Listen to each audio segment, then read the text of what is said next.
Mayong adlaw mga ka-Jomer, so na ako'y gaming video no. So mga itlog ni sa Rhode Island na mga manok, and then dili magud nila lunuman, so ako ning gi-incubate, and then so sa 18 days ako ning gabali-bali, and then pag abot sa 19 ako nabaliha mga ka-Jomer. So mo na siya no, napusa na sila.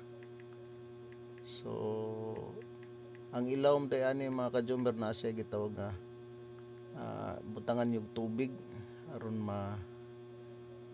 dili sila ma-neutralize ang temperature sa ilawom o sa sulod. So man na siya mga ka-Jomer no. Salamat sa Ginoo. Maning nahitabo sa mga chicks. So man na siya mga ka-Jomer. Nasa tubig sa ilaw mga ka-Jomer. So daghang salamat sa inyong pagsuporta sa amoang mga video tutorial. So mana, I hope nakatabang kanin ninyo sa mga ka-Jomer. God bless you all.